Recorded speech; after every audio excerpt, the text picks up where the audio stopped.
Hello and welcome to No Win, No Fee, the show where all 12 of today's contestants are hoping to go home with £4,000, and I'm hoping that they don't, because I do not get paid for presenting the show today. If one of these people takes that prize money, I go home with absolutely nothing. Zero. No win, no fee for me. And if you don't believe me, take a look at my contract. Read what it says there. Remuneration. The presenter agrees that he shall receive no fee for providing the services. In fact, the only way I make anything is if this lot fail to get the money.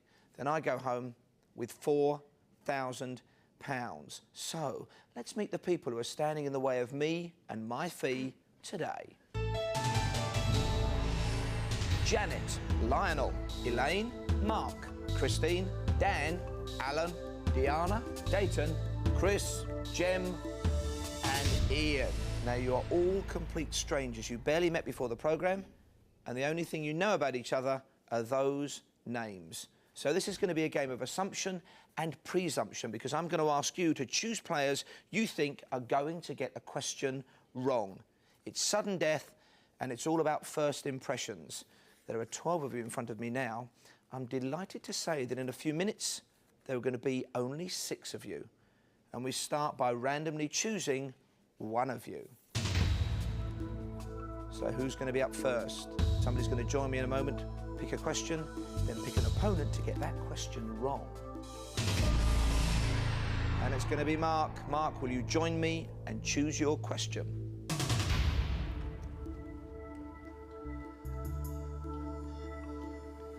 A lot of money at stake. You've got to pick a question, either top or bottom, that somebody's going to get wrong, Mark. We'll go for bottom. The bottom question. Take a look at their faces when I read that question. Here it comes. He's looking for somebody who's going to fail at this. Which Saint's Day is celebrated on March the 1st? Lionel's smiling. Jem's looking very confident, staring straight at you. Who's going to get that wrong, Mark, so you can stay in the game? We'll go for Dayton. Dayton, he thinks you're going to fail. Join us and face your question.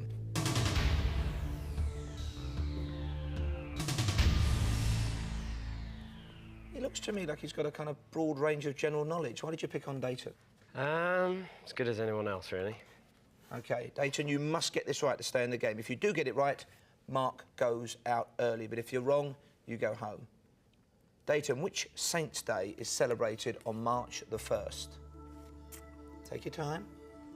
Maybe prolong the agony for Mark, because I think he was going to answer very quickly there.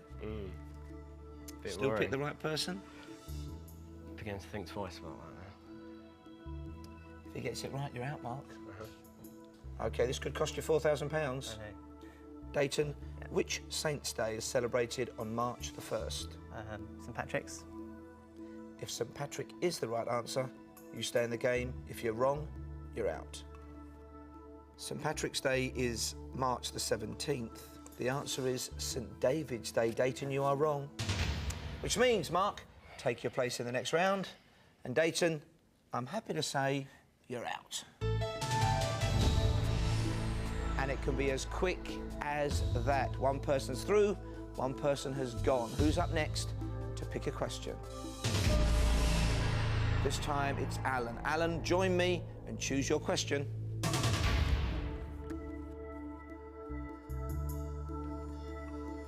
So you've seen how it works. Would you rather be picking a question or answering one, do you think?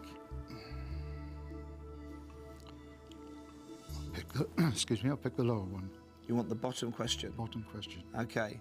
You've then got to study their faces and find somebody you think is going to get that wrong. Which British athlete won 1,500 metres silver at the 1984 Los Angeles Olympics? Lionel, stop smiling. Dan is thinking. I'll go for Christine. So, Christine, join us and face your question.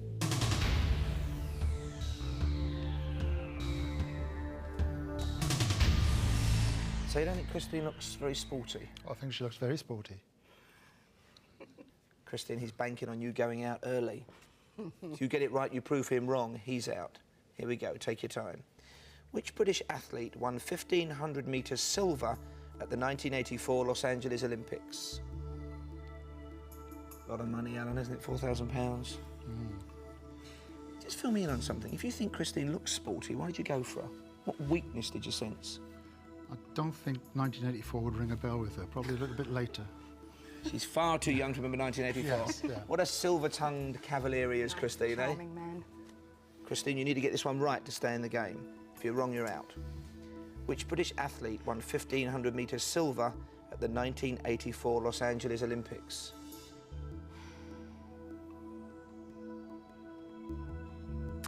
Sebastian Coe. If Sebastian Coe is the right answer, you're still in the game. If you're wrong, you are out. Well, the correct answer is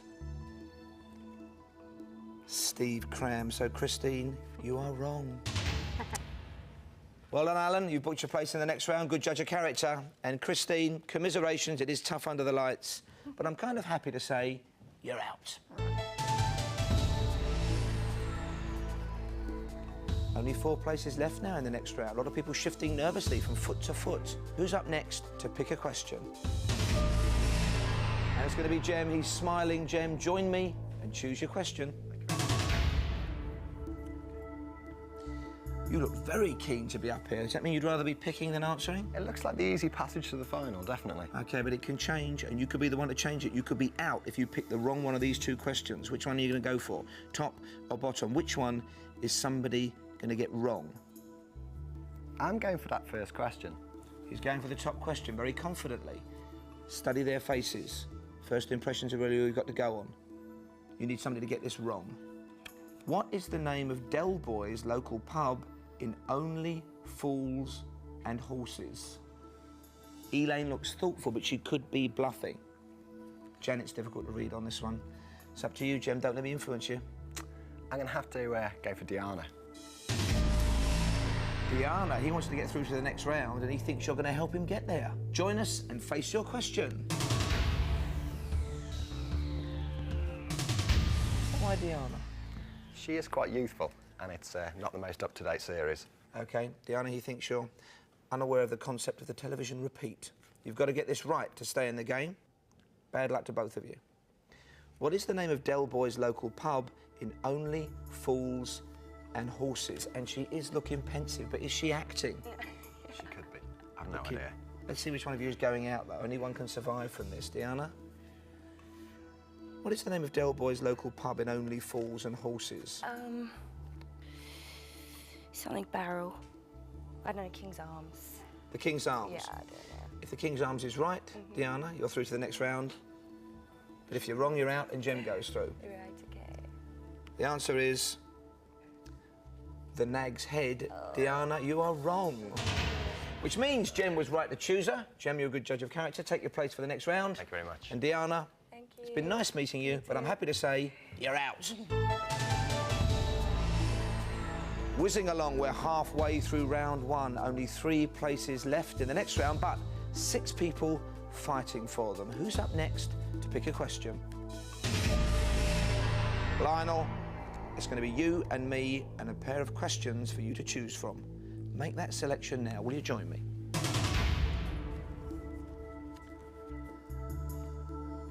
Bit of a brutal game, this, isn't it?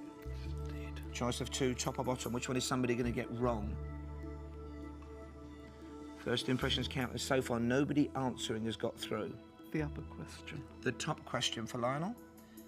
Study those faces. 5 people left in. Chris is a bit nervous even before we start.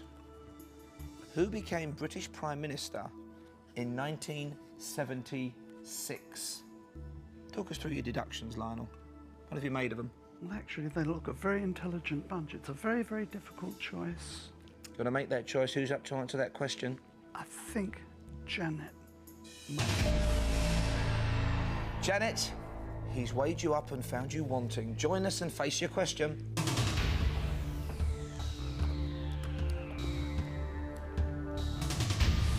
Well, you said it was a tough call. You said they all looked intelligent. Why did you pick Janet? Did she look the dimmest of those 5? No, I think she might be too young to remember this. OK, Janet, you must get this right Okay. to get into the next round. If you do get it right, Lionel's out, but if you're wrong, he goes through. Who became British Prime Minister in 1976? 1976.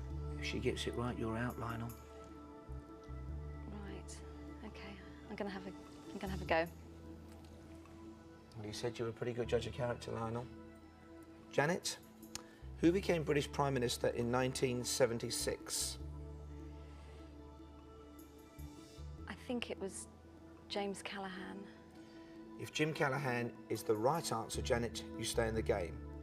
If you're wrong, you are out. In 1976, James Callaghan became Prime Minister. Janet, you are right. Well done. Which means, Janet, take your place, you're still in the game. And Lionel, I'm happy to say, you're out. Thank you. Only 2 places left. Who's up next to choose a question? Chris, it's going to be you and me. Join us and choose your question.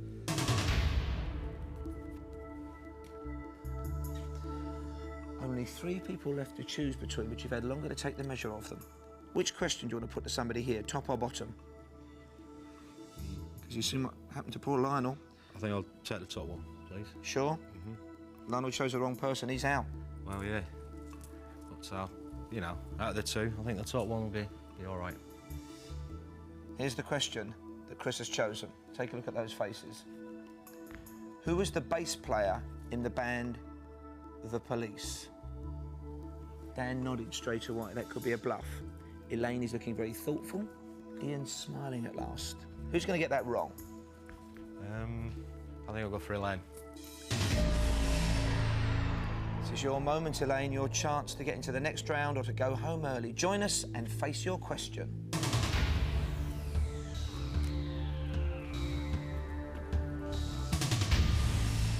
So why Elaine? As confident as the other 2. Just on looks, then?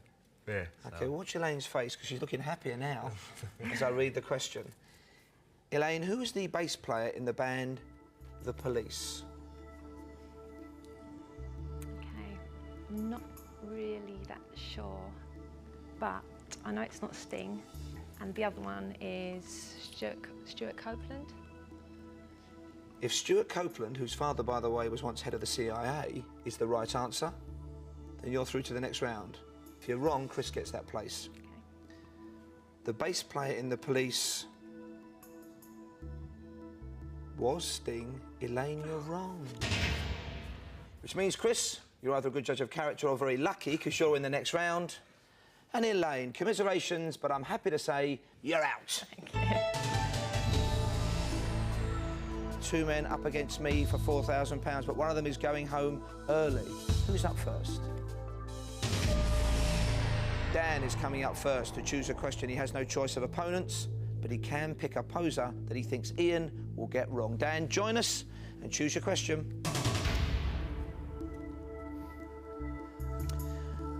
OK, no choice of opponent, but you have had maybe a bit of time to get the measure of him, to weigh him up a bit.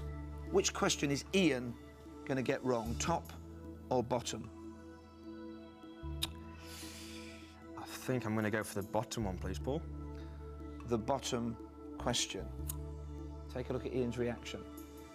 In the interest of fairness, Ian, I'm going to read the question, then leave you there for a few seconds so you get exactly the same thinking time as all the other contestants.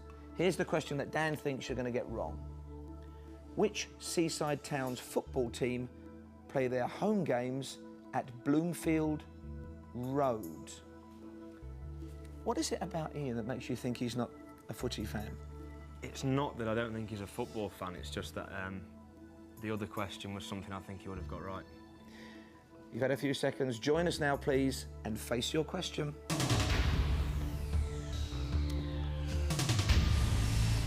Ian, you must get this right to stay in the game. If you're wrong, you give the place in the next round to Dan. Here we go. Which seaside town's football team play their home games at Bloomfield Road? It's not Plymouth Argyle, Brighton. He looked down and said Brighton. You're working your way around the map of the coast, are you? Blackpool now.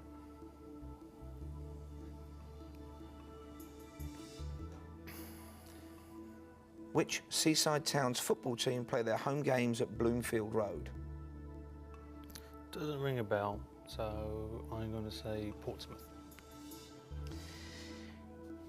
If the answer is Portsmouth, Ian, you are through to the next round. If you're wrong, you're out, and Dan takes his place.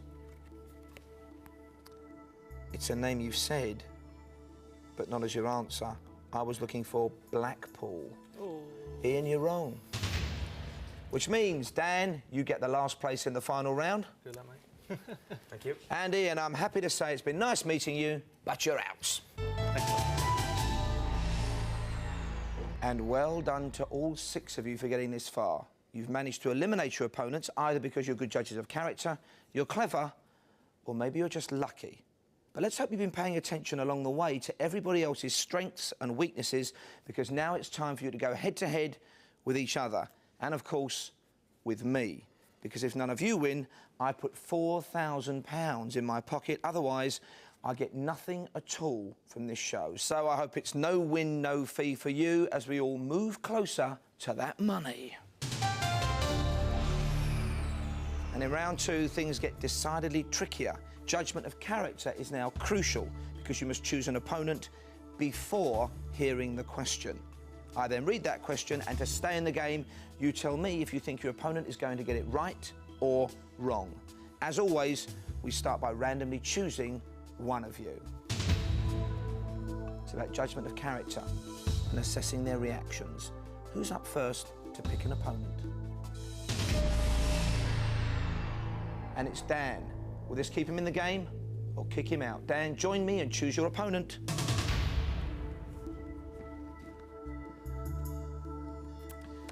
Last person through from the last round. Yep. Good judge of character. I'm not too sure. Maybe not. OK.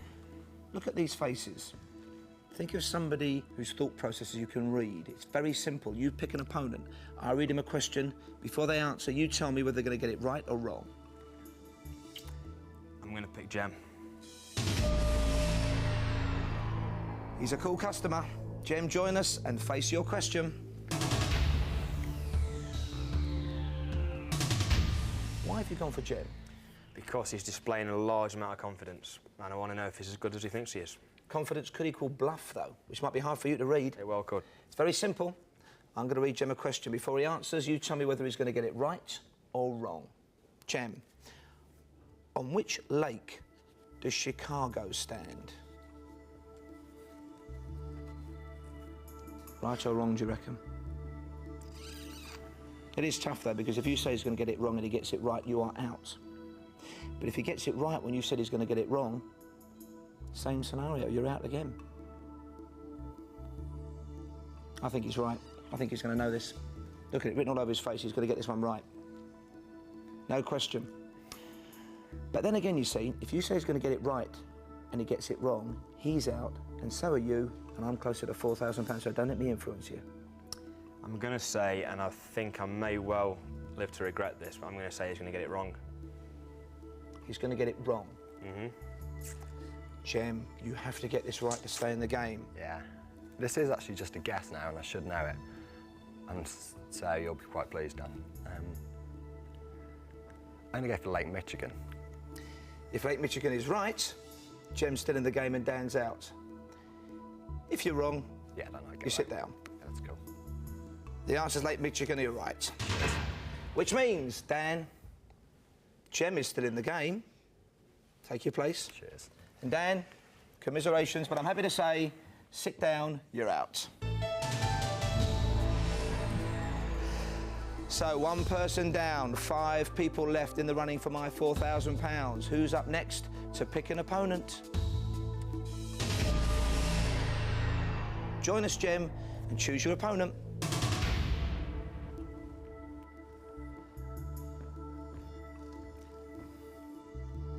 Call me a cynic. I think you were toying with Dan there. No, I wasn't. I wouldn't do it. I like the guy. OK, take a look at the faces in front of you. Who can you read? Who do you most want out of the game? Who are you going to pick to face your question? Chris. Chris, he thinks he's got the measure of you. Maybe he wants you out. Join us and face your question. Very simple. I read a question. Jem tells me whether Chris is going to get that answer right or wrong. Chris, as ever, you must get the answer right. Bad luck to both of you. Here's the question. Which two drinks combine to make a Cuba Libre?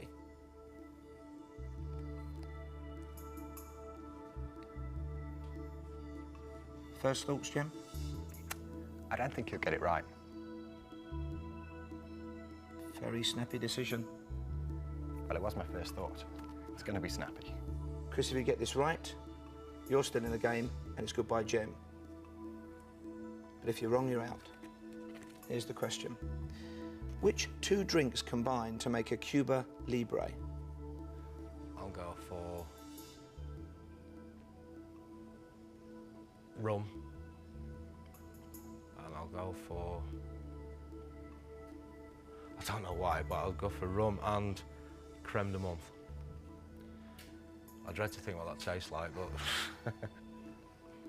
If it's right, I think you'll be ordering pints of it. If Cuba Libre is made from rum and creme de menthe, Chris, you're still in the game. If you're wrong, you're out. The answer is rum and cola. Chris, you're wrong. Which means, Jem, you're still in the game, back in line. And Chris, commiserations, but I'm happy to say you're out. Thank you very much. So, 4 people left. 5 if you include me, and you've got to include me because I'm also in the running for that £4,000. Who's up to choose an opponent next? And it's going to be Alan. How good a judge of character is he? Alan, join us and choose your opponent.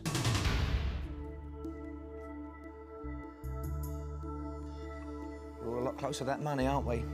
Very. Who do you think you can read best, Alan? Of course, you don't know the question. It would help if we could see it. I'll go for Janet. Janet, he thinks he's got the measure of you. Join us and face your question.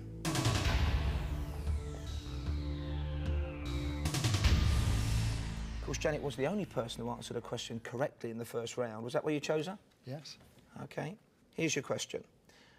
Was Lee Van Cleef the good, the bad, or the ugly in the 1967 film?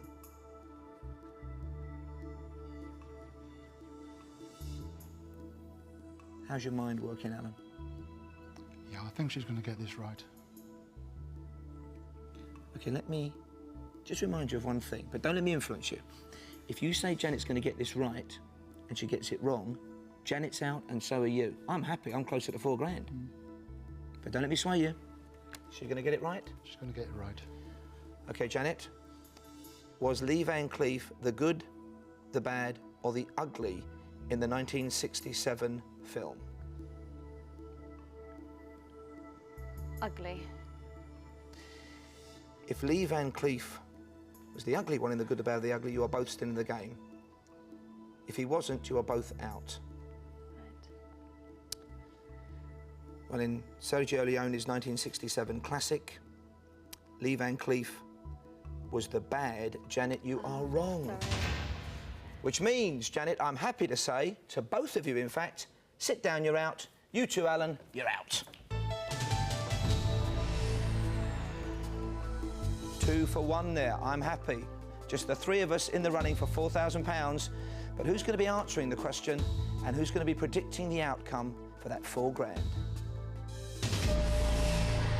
Well, Jem will be predicting. Mark will be answering. The last 2 contestants, both join me now, please.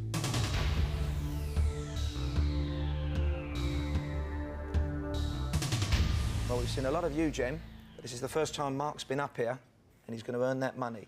But one of you, or maybe it's going to be me, is going home with £4,000. Now, as ever, Mark, you must answer this question correctly. But before you answer, Jem's going to tell us whether you're going to get it right or wrong. In which country is San Salvador?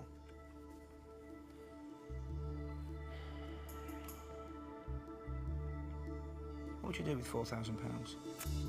Well, I don't really believe in consumerism and materialism, so I'd probably blow it on beer and fags and the rest I'd waste.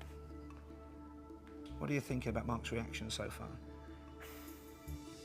Mark's very difficult to read, to be honest. You see, he looks quite a sharp guy, and it's quite a difficult question, and I really don't want you to get the money. I think that you've done okay out of this series. Hey, no friends in showbiz? Does that mean you're going to say he's going to get it wrong then? Because the only way I can't get the money is if you think he's going to get it wrong. I'm going to say he's going to get it wrong. You think he's going to get it wrong? Yeah. OK. Mark? He's predicting you're going to get this one wrong. If you get it right, you get £4,000. If you're wrong, that money goes to Jem. Either way, I'm going home once again with absolutely nothing from the show today. Here we go, £4,000 at stake. Mark, in which country is San Salvador? Okay. We'll go for Mexico. If Mexico is the right answer, Mark, you've won £4,000. If you're wrong, that money goes to Jem. The answer is El Salvador, which means, Mark, you're wrong. So, Mark, commiserations, but he's on his way already. Sit down, you're out. Because Jem has just won £4,000.